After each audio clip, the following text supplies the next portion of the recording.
segundo o relato de Lucas. Púlpito bonito, eu gostei desse púlpito. Sempre que eu venho aqui, eu fico olhando para ele. É diferente, ele é bonito.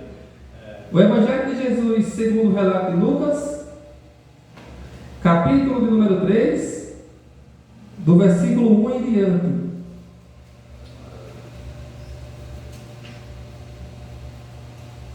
Aqui no título está João Batista, o precursor do Messias.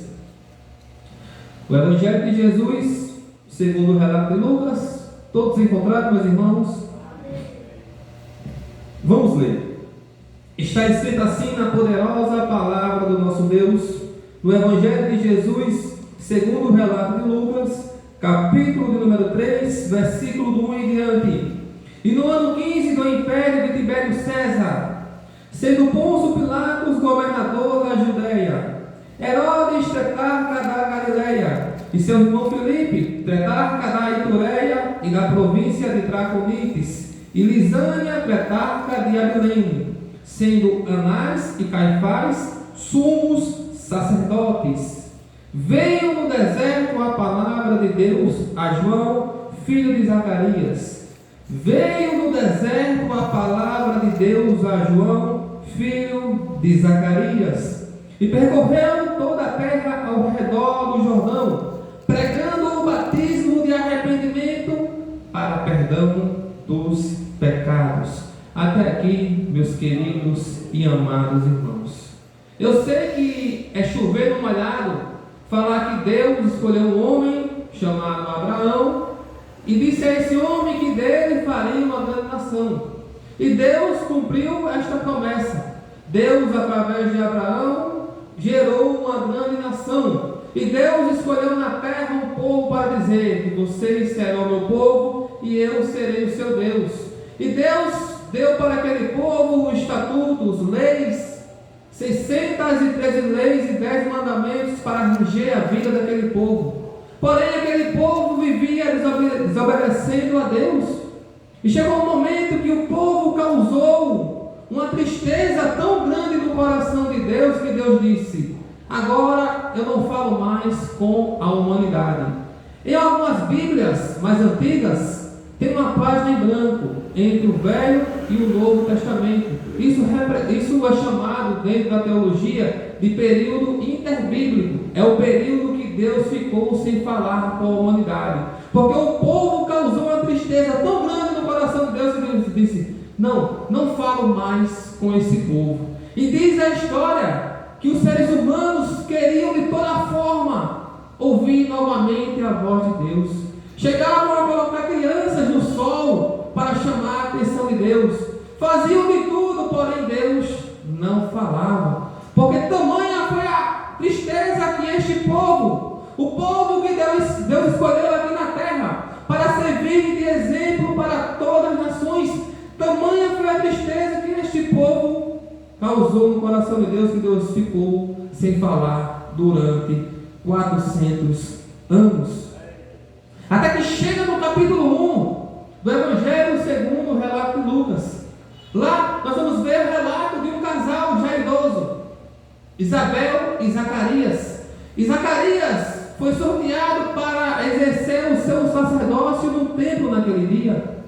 Aparentemente seria um culto comum, um trabalho comum como qualquer outro. Ele iria lá, queimaria o incenso, chegaria no templo, estaria tudo no mesmo lugar, chegaria em um culto que nem esse e cantaria 3 hinos da harpa, teria a leitura da palavra. Ele já conhecia toda a liturgia. Porém, o texto diz que eles andavam retos, eram justos perante o Senhor. Aleluia. E neste momento, imaginando eu lá do céu, Deus olhando para a vida daquele casal, que mesmo em meio a todas as dificuldades, colocou em seu coração andar em retidão ao Senhor. E ao casal que não tinha filhos, porque Isabel era estéril. E Deus vai e envia o anjo Gabriel para falar com Zacarias. E diz: Zacarias, as tuas orações foram ouvidas. A tua esposa ficará grávida e dará luz a um filho. E este filho te causará Senhor te dará muita alegria. Este filho será uma bênção. Este filho virá para unir os pais aos filhos. Este filho virá para preparar o caminho para o Senhor. Aleluia. E Zacarias não creu na palavra que o anjo Gabriel disse, enviada por Deus. E o anjo, por causa da sua incredulidade, você ficará mudo. Você só voltará a falar quando o menino nascer. E Zacarias saiu mudo. Pastor Ivan, agora eu fico imaginando, porque o texto também diz que lá fora o povo todo estava orando, enquanto Zacarias oferecia incenso lá dentro do templo. E Zacarias saiu. Imagina ele querendo contar o que tinha acontecido com ele. Um ser tão transcendental como anjo ter vindo aqui à terra depois de 400 anos e trazer a palavra de Deus para falar com o seu povo. E ele, por causa da sua pouca fé, por causa da sua incredulidade, teve que ficar mudo. Imagine agora ele saindo do templo e o povo lá fora: Zacarias, como é que foi o culto de hoje? Zacarias, como é que foi? Ele queria falar e não conseguia. E o povo: alguma coisa aconteceu de diferente. Então, meus queridos e amados irmãos, tem momentos que você vem até um culto que nem esse. Pensa que será mais um culto qualquer. Eu vou lá, vou ver aquela liturgia, vou ouvir a palavra e nada vai acontecer. Mas tem momentos que Deus marca um encontro que nem esse. Aleluia. Para que você seja chacoalhado, para que você não saia daqui da mesma forma com que você entrou. Eu fico olhando aqui para um jovem que nem esse, final de ano, poderia estar em qualquer canto, mas escolheu estar na casa do Senhor. Porque o Senhor tem um propósito grande na tua vida, jovem. Permanece fiel ao Senhor, que o Senhor vai te usar nesta terra, jovem. Porque você poderia estar em qualquer canto aqui nesta terra. A gente, para fazer a obra do Senhor, temos que renunciar. Isso é uma renúncia, você deixar de estar em qualquer local para estar aqui adorando ao seu Deus. Se fosse há anos atrás, eu não estaria aqui hoje pregando a palavra do Senhor. Eu estaria em casa, vendo o jogo do Corinthians e do Vasco, uma final de Copa do Brasil. Mas aquele que Deus chamou, aquele que Deus separou para fazer a sua obra, obedeça ao seu Deus. Aleluia. Venha fazer a obra do Senhor, venha para os cultos, só não venha se não der. E o anjo vai falar a Zacarias que esse jovem, que este menino seria cheio do Espírito Santo desde o ventre da sua mãe. Aleluia. E ele seria nazireu, teria o voto do nazireado, que é, não, três coisas basicamente o nazireu tem que deixar de fazer, porque é uma pessoa que é totalmente separada para Deus. Olhamos para Samuel, foi nazireu. Olhamos para Sansão, nazireu. João Batista, nazireu. Eles não podiam tocar em nada burro, não podiam beber bebida forte e não poderiam cortar o cabelo. Imagina se João Batista chegasse em um culto que nem esse em nossos dias. A gente iria nos espantar. O homem que se vestia de pele, de roupa de cabelo, se alimentava de gafanhotos e mel silvestre, o cabelo grande, porque era nazireu. Se sentasse aqui, a gente ia falar: chegou o homem das cavernas. Porém, era um homem totalmente separado para Deus. Porque naquele tempo existia um templo de adoração a Deus, onde estavam os fariseus, os saduceus, onde tinha toda a liturgia. Porém, Deus separou este homem para tirar do meio daquela corrupção e ser criado de forma diferente. Aqui, para continuar com essa mensagem, eu quero chegar aqui até esse texto que li. Porém, quando nós olhamos para a divisão da Bíblia Sagrada, nós vamos ver que o Novo Testamento se inicia com a biografia do nosso Senhor e Salvador Jesus Cristo. 4 pessoas trazem relatos.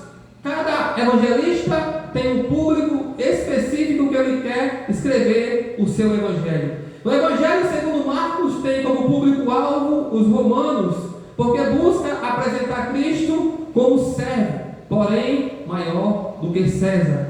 O Evangelho segundo Mateus tem como público-alvo os judeus, que busca apresentar Cristo como Rei e como o Cristo tão esperado. É tanto que nós vamos encontrar a expressão para se cumprir o que estava escrito. O Evangelho, segundo o relato de João, busca mostrar Jesus como Deus. É tanto que ele inicia no capítulo 1: e no princípio era o Verbo, e o Verbo estava com Deus, e o Verbo era Deus. Então ele busca mostrar Cristo como Deus.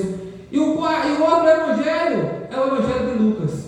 Lucas, por ser um médico, por ser alguém que estudou, ele busca colocar em seus escritos estacas históricas.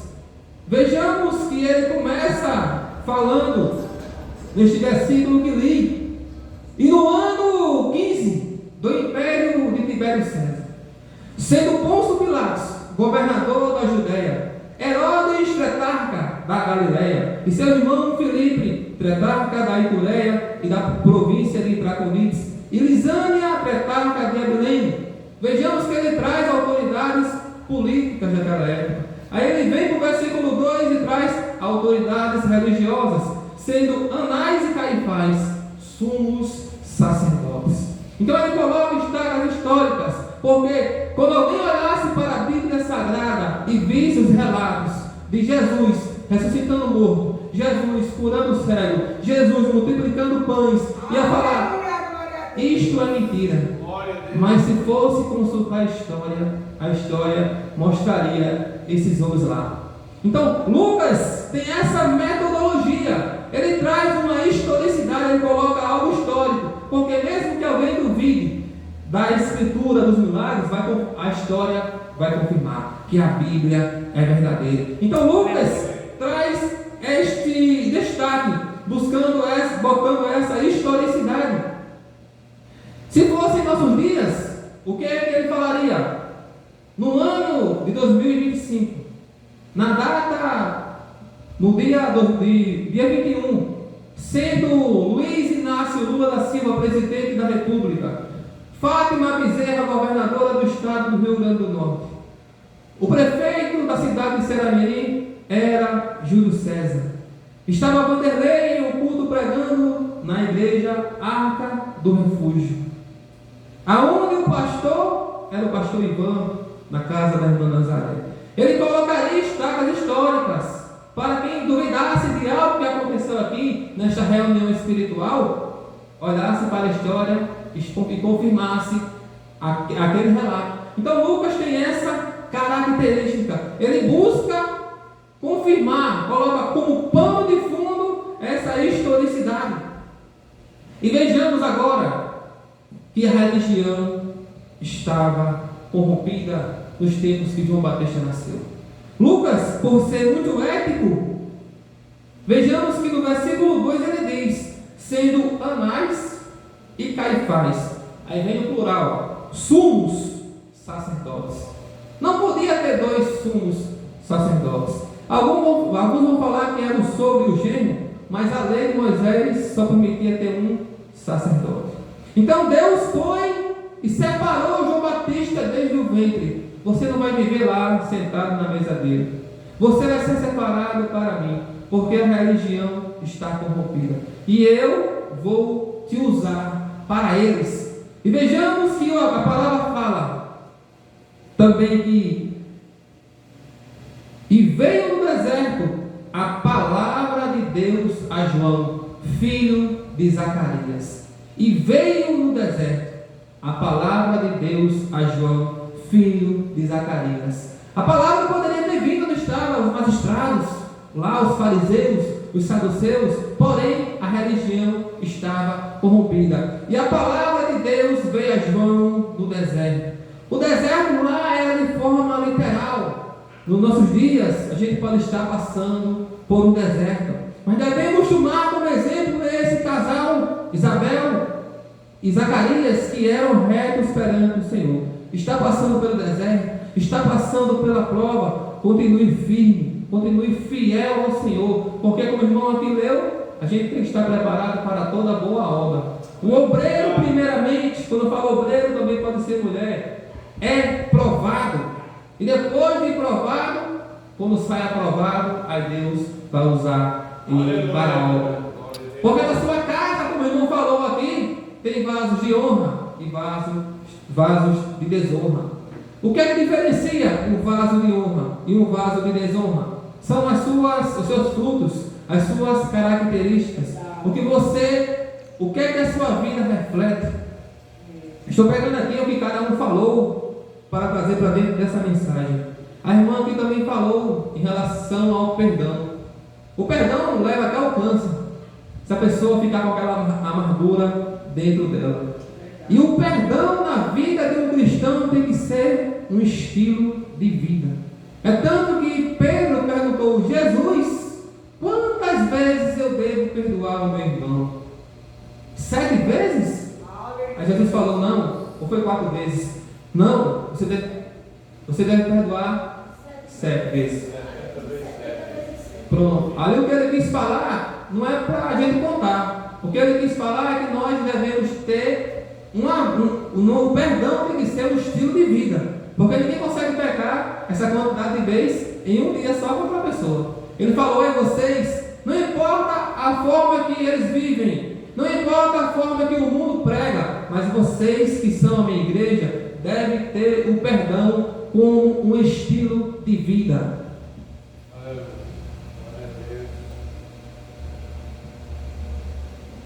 E agora, esse homem, João Batista, inicia seu ministério. O texto diz que a palavra do Senhor veio a João no deserto, e ele percorria a terra ao redor do Jordão, pregando o batismo de arrependimento. Nós, que somos responsáveis por pregar a palavra do Senhor, não tem para que mudar a mensagem, não tem para que enfeitar. Independentemente do local, pregue a palavra, pregue aquilo que Deus colocar no seu coração.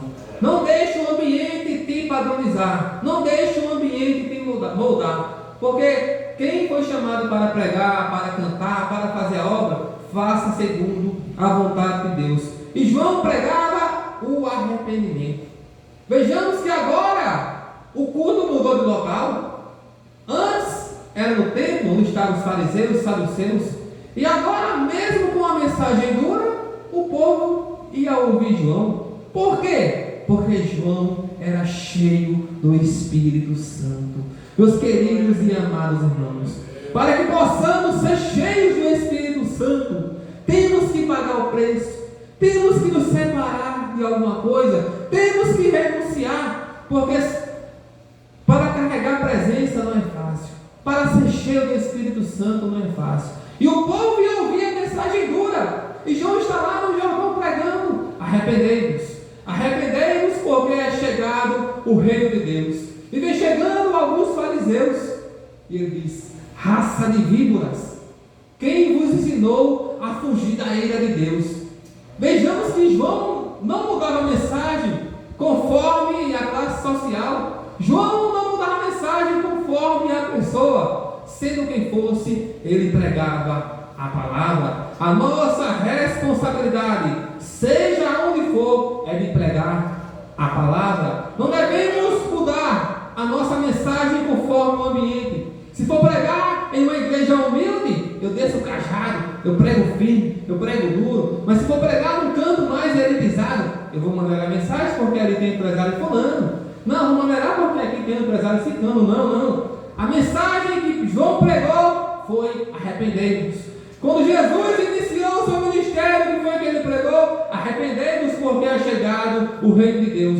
Em Atos capítulo 3, quando Pedro pregou, o que foi que ele disse? Arrependei-vos. Então não tem para que enfeitar a mensagem, não tem para que mudar a mensagem, é pregar a palavra conforme ela é. Arrependei-vos. Arrependei-vos dos seus pecados, porque é chegado o reino dos céus.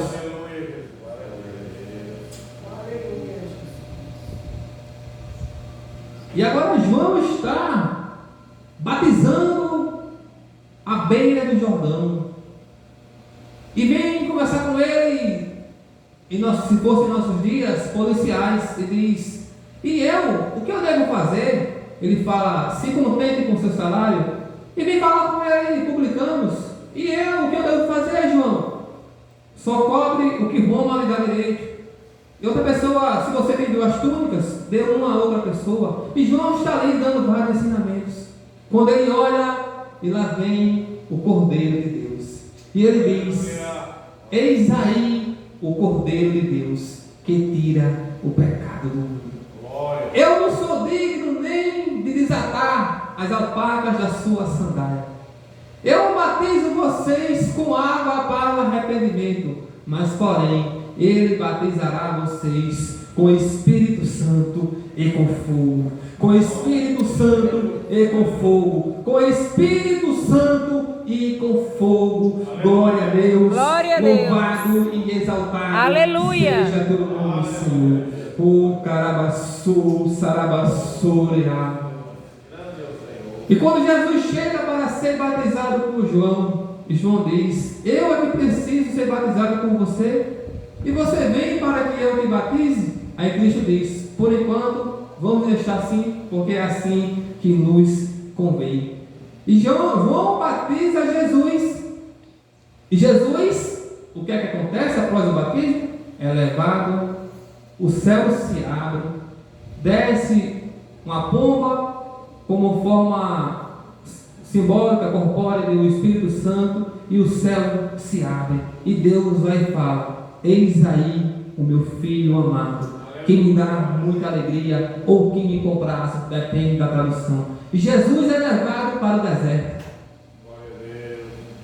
Após o batismo, ele é levado para o deserto, porque o deserto é onde está a preparação para o ministério. O deserto é onde está a preparação para o crente. O deserto lá era de forma literal, o deserto mesmo. Em nossa vida, hoje em dia, são as provações, são as dificuldades, são os desertos que Deus nos leva para moldar, para provar a nossa fé.